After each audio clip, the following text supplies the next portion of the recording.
The government just looked you dead in the eyes and told you the economy is doing great. Unemployment is low.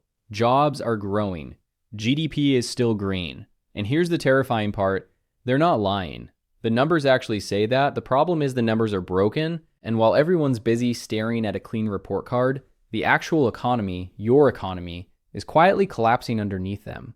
Because here's something economists don't put in press releases. Recessions are never announced while they're happening. The National Bureau of Economic Research, the official body that calls them, always waits. They gather data for 6 to 18 months, then announce it after the damage is done. The 2008 financial crisis, it started December 2007. Officially declared December 2008, a full year later, Lehman Brothers was already rubble. People had already lost their homes. The 2001 dot-com crash started in March, wasn't declared until November, 8 months later. So by design, you can be living inside a recession right now, and the official announcement won't come until you've already survived it.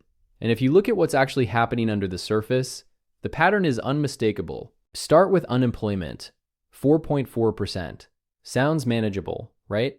Here's what that number quietly excludes. If you've stopped looking for a job, stopped applying, stopped trying, you get erased from the statistic entirely. You don't count as unemployed. You just disappear. Since the pandemic, over 1.6 million Americans have disappeared this way. Gone from the data. Not hired, not helped, just subtracted. Labor force participation has also dropped nearly 1.5% below pre-pandemic levels. So the unemployment rate isn't measuring job market health anymore. It's measuring the shrinking pool of people still optimistic enough to keep trying. And the jobs that are being counted, here's how that accounting works. One person loses a full-time job, takes 2 part-time gigs to cover rent. The government records that as 2 jobs added. Net positive. Recovery. Great news. This is how 2025 produced only 181,000 net new jobs, while the headlines called it a resilient labor market. Right now, 4.4 million Americans are working part-time because they can't find full-time work. No benefits, no stability, technically employed, financially trapped. Now layer in what's happening to spending. Consumer spending is still strong. The media loves this stat. What they don't mention, Americans aren't spending more because they're earning more. They're spending more because they're borrowing more. Credit card debt just hit a record $1.28 trillion. The average interest rate on those cards? 22%. Americans are funding their grocery runs with debt that costs them 22 cents per dollar per year. Meanwhile, cumulative inflation has risen over 25% since 2020. So purchasing power is down, income hasn't kept pace, and the savings rate has collapsed from a historical average of 8% down to just 4.5%. We saw this exact setup in 2007 strong consumer spending headlines, right before the floor disappeared.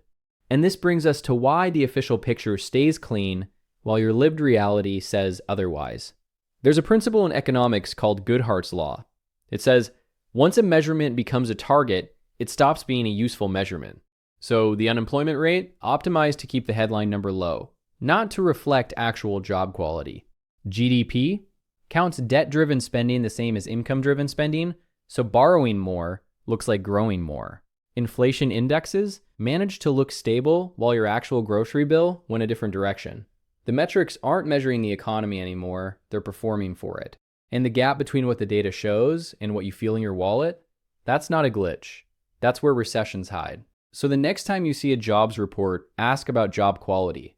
When they say consumer spending is strong, check the credit data. When they celebrate low unemployment, ask who got quietly removed from the count. Because the real economy always leaves clues. And right now, every single one of them is pointing in the same direction. Subscribe. Because someone has to say what the headlines won't.